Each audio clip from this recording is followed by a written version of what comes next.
Well, Sinema, the thorn in our side, she did it again. She decided to switch from Democratic to independent.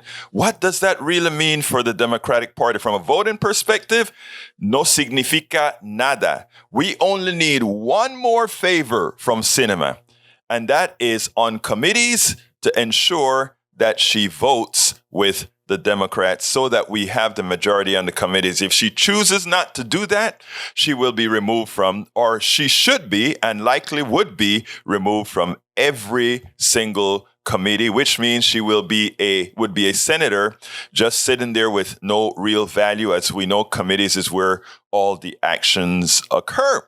Now, that said, I don't know that this is a bad thing. I think this is a good thing for Democrats to understand one important factor here. And that is you try to create some mythical center where nobody knows where you stand, where the country really isn't.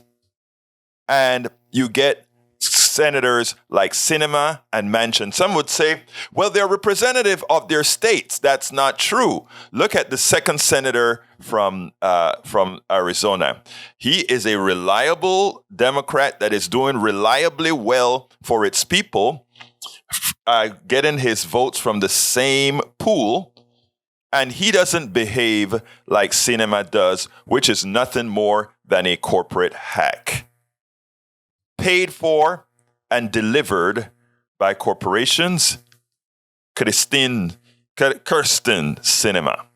So, folks, while it's I want to give her rationale. Check this out, because the false equivalence reigns. She says, every day, Americans are increasingly left behind by national parties' rigid partisanship, which has hardened in recent years. Pressures in both parties pull leaders to the edges, allowing the loudest, most extreme voices to determine their respective parties' priorities and expecting the rest of us to fall in line.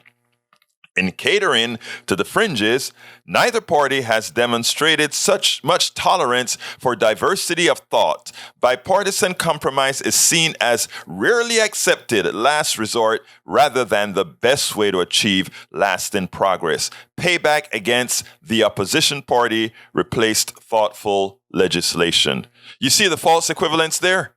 The people who have constantly been against and negative and not wanting to move things forward have consistently been Republicans. For all practical purposes, progressive policies never really get through as they should. Let's just look at Build Back Better. When they decided to split the bills into the social infrastructure and the hardware infrastructure. Of course, the hardware infrastructure is where all the super corporatists make their money. It was easy to separate them and then get bipartisanship, but the progressives wanted a bit more to support not only progressive, but the entire country, and we couldn't get it. And who was the stumbling block? Sinema and Manchin. So, is there a lot that's going to be changed? No, not at all. But it should give us the impetus to go out there and really elect progressives. I'm not talking about just somebody who puts a D behind their name, because it was clear she put a D behind her name so that she would be an infiltrator into the Democratic Party, so that in that respect, she could sabotage the policies that are good for the American people and the policy, and make sure to only have corporate-centric policies that work well for the corporatocracy. So is this a loss? If we just get her votes for committee, as far as taking the majority on committees, and also making sure that she supports Biden's judges, that'll be fine. She gets to keep her committees for that trade. Right? Keep her committees for that trade. But other than that, Sinema, yes, continues to be who Sinema has become. A corporate hack with a false sense of importance. And the reality is she is still important to get some of our jobs done. But Gallego, we're waiting on you. Sinema be gone, and for all the other areas where Democrats are running, we must win them, and we must open our stride to pick up senators in places we would have never thought possible, with a progressive agenda that makes people understand that we are going to be there for them.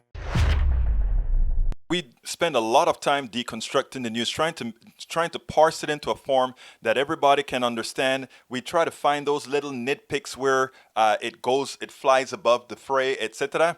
If you really like these videos that we do, I want to ask a big favor. Please go ahead, number one, subscribe to our channel, and number two, please join if you can. Thank you so kindly for watching. Keep watching. Please remember to share. We must populate the entire internet with our progressive message, a message that we know is what most Americans say that they want. So help us, please join.